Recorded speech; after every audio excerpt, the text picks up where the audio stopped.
everyone, welcome to today's video. Whenever you see me start off in this blue robe and a bare face, you know that I'm going to be applying a full face of makeup in this video.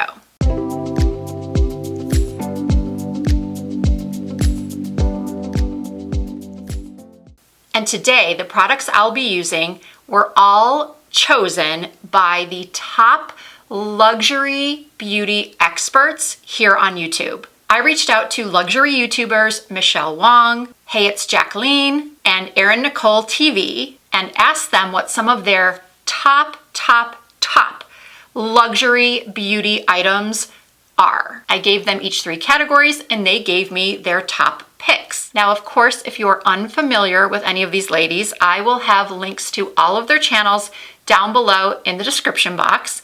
And as many of you know, if you are a regular viewer of my channel, I do quite a mix of price points in my videos. I use a mix of drugstore, mid-end, and high-end. I don't focus very many of my videos on luxury items, and that's simply because I've been in the beauty business for more than 25 years, and I have worked at very high-end stores that carried very high-end, obviously luxury makeup. And I've got to be honest, I really don't feel like a lot of the products are worth the money. Now, I've done videos on luxury products that I feel are worth the splurge because I do believe some of them are. But overall, even when I'm just shopping as a consumer, not even as a YouTuber, I am extremely picky with the luxury items that I buy. So these are the top picks of these luxury YouTuber experts, and I'm calling them experts because all 3 of them have focused their channels solely on testing out high-end beauty products, makeup, skincare, fragrance. They've been doing it for several years, so I really feel that they have even more knowledge about luxury beauty than, say, a beauty editor at a magazine, or even one of those beauty specialists you'll see on morning talk shows. So without any further ado, I cannot wait to get started putting on a full face of these luxury beauty experts' top picks. Now, there were a couple of categories that I didn't realize until after that I had forgotten to ask about. So when I get to those categories, I'll be sharing my top luxury picks. All right, I'm going to get started on my face with 2 of Michelle Wong's picks. For primer slash moisturizer, she chose the Bobbi Brown Vitamin Enriched Face Base. So Michelle has dry skin and I have oily skin. However, I have used this product in the past and I've even recommended it here on my channel. I agree with Michelle that it is one of the best moisturizer primer hybrids on the market. It feels so good going on the skin. It sinks right in. It plumps up your skin. It will take care of any dry patches almost instantly. It wears beautifully under every foundation I've ever used it with. And by the way, I will do a check-in at the very end of the day so you can see what the makeup looks like after 10 or so hours. Next up is foundation. And Michelle recommended a product that she's recommended to me in the past, which is the Surratt Dewdrop Liquid Foundation. Michelle loves this foundation because she says it offers beautiful skin-like coverage that is actually still coverage. You do get the evening out of your skin tone. It has beautiful, natural, buildable coverage. And by the way, did I say this yet? It is a skin tint. So it's meant to have light coverage, but it is buildable. And again, because Michelle is dry skinned and I am oily skinned, I'm not so sure how this is going to hold up on me. I remember trying this foundation years ago when she first recommended it, and I really did like it. I just don't know how it's going to last on top of the Bobbi Brown primer because that is more hydrating. Normally when I wear a foundation like this, that is perhaps meant for someone not with oily skin, with drier skin, I will tend to wear a shine control primer or just something to help take down the dewiness. I have to say she's not wrong about the beautiful skin-like coverage. I just can't believe how well it's actually covering these areas right here, which I call my problem areas. I have a little bit more discoloration there. Yeah, if you like a glow, if you're into dewy, natural looking foundations and you're willing to splurge, this one might be worth it. And again, I will show you how all of this looks at the end of the day, but please keep in mind that my skin is oily. So if it doesn't look perfect at the end of the day, that does not mean that these are not good products. It just means that this combo especially is not ideal for oily skin. But as of right now, I think it looks fantastic. And I am in natural light. This is natural light coming in from the side, and I've tried to duplicate natural light with some lights on this side. Hopefully it's okay. I'm always working on my lighting. All right, I do have another Michelle Wong recommendation, but that is a lip product, so that's gonna come a little later. So now I'm moving on to a recommendation or a top pick from Erin Nicole of Erin Nicole TV. This beautiful woman is living the dream in Miami. She attends some of the most fabulous events. She's so feminine and girly and loves all the same frilly things that I do, and her makeup is always stunning. She was on the Sephora squad for I think 2, maybe even 3 years. So you're definitely going to want to check out her channel as well as the other 2 amazing ladies I'm talking about in this video. So I asked Erin for a concealer recommendation, and she told me that she loves the Dior, the new formula, Dior Forever Skin Correct Concealer. She had the same feelings as I did about the older formula. Just didn't love it. Felt like it didn't have the best coverage, thought that it creased badly. And Erin is, I think, in her early 30s, so much younger than me, and shouldn't have that much problem with concealer creasing like someone my age or older might have. So she was pleasantly surprised that she really, really loves this formula. And if I recall correctly, I have raved about this concealer as well. It's ultra creamy, it's ultra hydrating, a little bit goes a long way.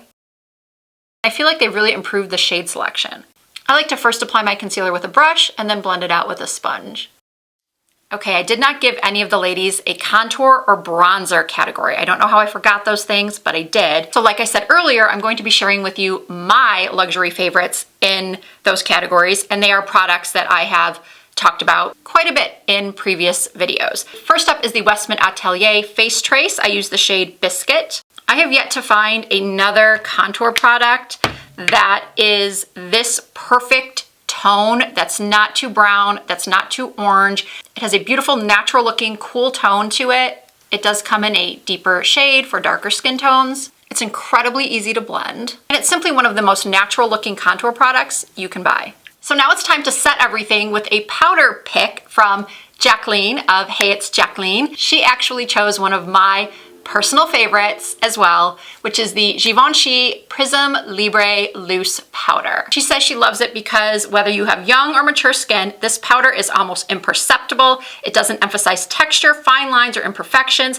I love that it comes in a variety of shades, even on a color corrector format. So she is not wrong. I agree with all of that. It is such a beautiful powder. I have it in 2 shades, Satin Blanc and Voile Rosé. I think I'm going to use Voile Rosé today. And I'm going to put a little bit in the cap. And I am going to take, where's my puff? I'm going to take a puff and use it to set my concealer. And I love this Voile Rosé color because it does offer quite a bit of brightening, and it just makes my pores disappear. It's so beautiful. I'm fairly certain I have had this in one of my luxury products worth the splurge videos, one of my other luxury product worth the splurge videos. I say other because I think I might call this video or title this video something similar. And now I'm just taking what's left and blotting through my T-zone, and I'm gonna take a little bit and run it under that contour. Yeah, this powder is truly amazing. I do love my Huda Beauty Easy Bake Loose Setting Powder, but one of these days I'll have to do a all-day wear test of both to see which one really is the best of the best. Now, unfortunately, they both have fragrance. So if you don't like a powder with fragrance, then you probably won't choose either of these. Now keep in mind, if you have dry skin, you do not need to use as much powder as I just used. I had to use that much powder because I do have large pores and I do know that my oils are going to start coming through, and using that much powder, especially one that is so finely milled and high quality, is going to keep the shine away for longer, but without my makeup ending up looking cakey. And once again, because I did not give them a bronzer product to recommend, I'm sharing my top bronzer pick, which is the Gucci bronzer. I use the shade 3. This is another item that I have mentioned that is worth it, that is worth the splurge. It's so silky. That is, when I said earlier in the video that I am really picky about the luxury products I will splurge on, they have to feel different than the product that I can get at the drugstore or the products that I have that are a lot less cost. There has to be something about the formula that feels different, or the performance is just simply better, or maybe I just really enjoy using it. And I would say this Gucci bronzer is all of the above. It's so good. Now I think the only other category, aside from lip liner, that I do not have a pick for is brows. So sharing my favorite, this is the Valentino Brow Trio Liner. So with this product, you have a spoolie on one end. I have to have a brow product with a spoolie. And then you take that part off and you have a pencil. So I'm just going to fill my brows in real quickly with a pencil. And now I'm taking the pen side and making little hair-like strokes towards the front of my brow. And because the pen portion is a little bit darker than the pencil portion, I do like to go back and soften the look with this spoolie again. Moving on to eyeshadow.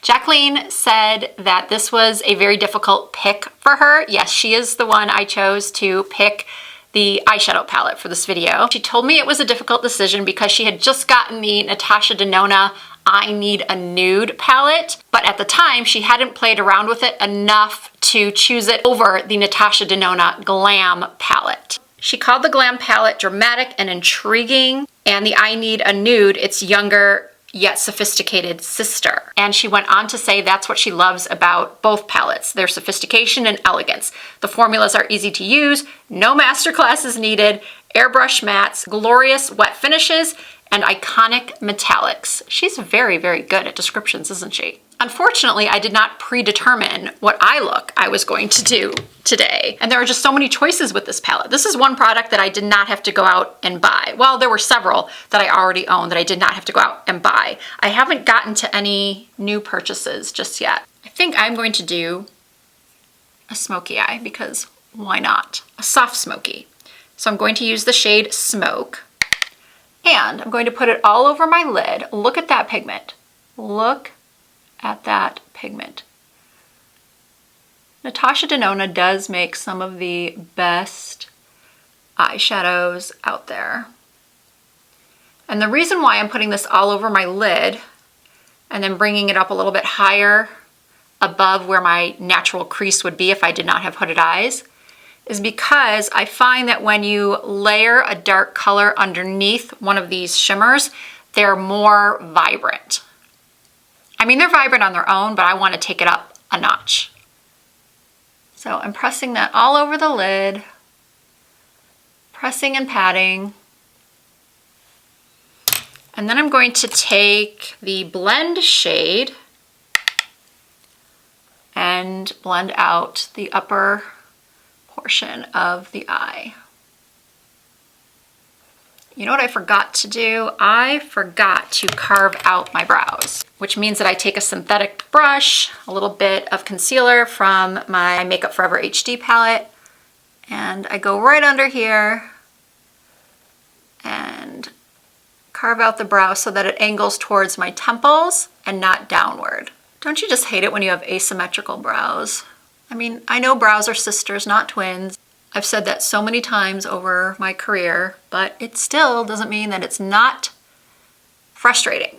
And now I'm going to take this sort of pinky shade that says center eyelid with my finger, and yes, I use my middle finger. It's just habit, and I'm pressing that all over the lid. And now I'm taking the shade labeled Brow Bone, which has a slight shimmer to it. Popping that right there. Oh, what's that?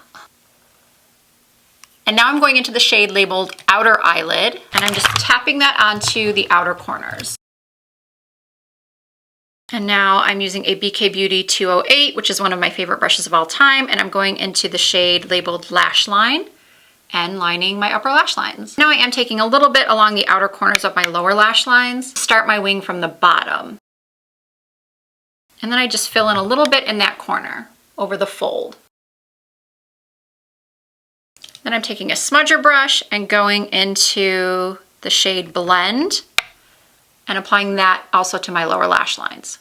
Okay, now both eyes are for the most part complete. I do have to curl my lashes, and then I'm going to test out the Gucci mascara recommended by Erin Nicole. Oh, actually, I do want to put in a little inner corner highlight using the shade from the Glam palette labeled Inner Corner. Actually, there are two shades labeled Inner Corner. I use the silvery one, but I think I want to use the pinkier one on the top row. There we go. I want it to be a little bit more vibrant. All right, let's see what Erin said about this Gucci mascara. She said the Gucci mascara is one that I've repurchased several times because it's amazing for separating and getting down to the root of the lashes. I like to take my time and coat each lash, and this wand is perfect for that. So here's my brand new untested Gucci mascara. I purchased the black. Ooh, it has one of those rubber bristle wands, which I don't always do that well with. I like that it's not a super wet formula. It's really giving me some nice length and separation. I do see what she means by having to take your time though, because it seems like you really do have to just get right down to the base and drag up. It definitely is not giving me a single clump. She's probably gonna watch this video and be like, Risa, you did it wrong, but everybody has their own ways of applying mascara. The only thing I think is the same for all of us is that we all make silly faces when we're applying mascara. Well, it definitely gives some very nice length. What do you guys think? I like it. I think my lashes look really pretty. All right, time for Erin's other pick that I had to go out and purchase, even though I have 1,000,001 blushes in my collection. She said that this Chanel Joues Contrast blush in the shade Quintessence is the perfect rosy pink. She called this blush a luxury staple. The shade definitely has my name written all over it. Oh yes. Do I already own a shade similar to this? Most likely yes, but I like that this is matte, that it doesn't have any sort of glow to it. I think all of my blushes this shade, at least I think, most of them have like a sheen to them. And I know someone's gonna ask me about this brush. It looks like it might have been, it's from Refer, but it looks like it might have been like a limited edition collection. All right, it's time for lips. Michelle chose a Chantecaille lipstick. This is the Chantecaille Lip Veil, and she told me she loved these for just how creamy they are, for how hydrating they are, for the beautiful shades that they come in. I purchased this in one of the new shades for fall. It's called Laurel. And then Jacqueline recommended a gloss to me, which is the Chanel Rouge Coco Gloss in 712. She told me she absolutely loves this formula and shade. Because she is so good with her descriptions, I'm going to read you what she said about this gloss. She said it gives so much volume to the lips with the glass-like shine finish. It hugs the lips, making them look juicy and gorgeous. Now, I don't know if I'm going to need a gloss over this. I have a feeling this is a little glossy on its own. We'll see. I'm going to pair this with one of my favorite luxury lip pencils. It is the Chanel pencil in the shade Nude Brun.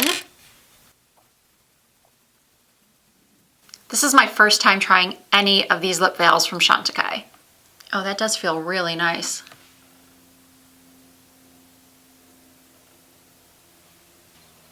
And I think I chose the perfect lip liner for it.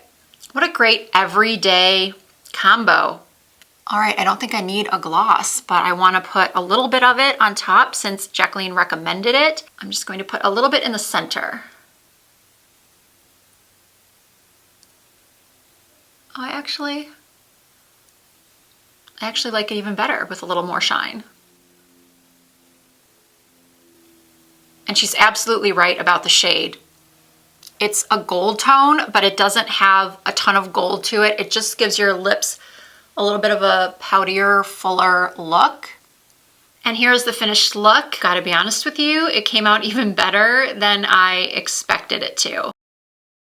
Now I'm going to insert some footage from the end of the day and then we'll close this out. Okay, it's been about 9 hours since I applied this makeup. I wanted to make sure I got this footage while the sun was still up. And I'm just shocked at how well everything has held up. And the reason why I'm shocked is what I said earlier in the demo, because I have such oily skin and I didn't use any type of oil controlling product at all. In fact, I used a heavier, not heavy, but like a heavier than usual type of primer, which was the Bobbi Brown Face Base. That in conjunction with a dewy foundation usually leads to disaster. But yeah, I think overall things are looking really, really good. Obviously, the lipstick is gone because I ate and I drank and I just didn't reapply, but I will update you on that lipstick as far as long wear. It doesn't claim to be a long wearing lipstick, and anytime you use a real hydrating lipstick, they're meant to just keep being reapplied, unfortunately. I've yet to find a long wearing, ultra hydrating and semi-glossy lipstick, but I loved the feel of the lipstick when I had it on. Please ignore the brows. I must have wiped my brow or something, and I do have a scar right there that I don't know. The brows are just not looking great at the moment. So maybe it's my pick for luxury best that's not working out so well. I haven't used that pencil in a while, that Valentino. So I don't know, maybe it's not a favorite. I do like that it has the, oh my goodness, the pencil and the pen, but I don't recall the pen portion being as dark as it looked when I applied it in the demo. And right now, I don't know, maybe it's because I've been wearing a lighter brow recently. The pencil alone was fine. It's when I went in with the pen portion that didn't work out so well. But anyway, everything else, A++. Well, that footage you just saw was recorded after this, so I'm not sure what I thought about it at the end of the day. But as of this moment, I can tell you that I would definitely recommend every single product that was recommended to me, with the exception of maybe the Gucci mascara. Not that I don't think it's a great mascara. I just feel like for my lashes that need both a lot of length and volume, it's not my favorite luxury mascara. Erin did also recommend the Chantecaille mascara, so maybe I'll try that one next. But I would say my current favorite, well, not even current favorite, it's been a favorite of mine for many years. I just don't talk a lot about high-end mascaras on my channel because I am a falsies girl. Even if it's not a full strip lash, I'm usually either wearing corner lashes or individual lashes, just something to amp them up. So I really like, if I'm not doing lashes, the Chanel Le Volume mascara. And what I'm thinking I might try soon is using the Chanel Le Volume first and then going in with the Gucci for a little bit more length and separation. You know, sort of like a lip combo, having a lash combo. Speaking of the lip combo, I love it. I love everything, the liner, the lipstick, the gloss, and Erin's pick for the blush. So good. Okay, I really hope you all enjoyed this video and found it a little different and fun and maybe interesting. I did. I really enjoyed trying out other experts' favorites. It was just really fun and I think it worked out well. I'm really excited to actually do this look again. By the way, all of the products as well as links to all of these beautiful ladies' YouTube channels will be down below in the description box of this video. If you did enjoy it, please give it a thumbs up. And if you're not already subscribed to my channel, I hope that you will consider doing so. All you need to do is hit that subscribe button. I do upload new videos at least twice per week. You can also find me on Instagram and TikTok and Facebook. My username is the same on all platforms. It's Risa Does Makeup. Thank you so much for watching. I hope to see you in my next video.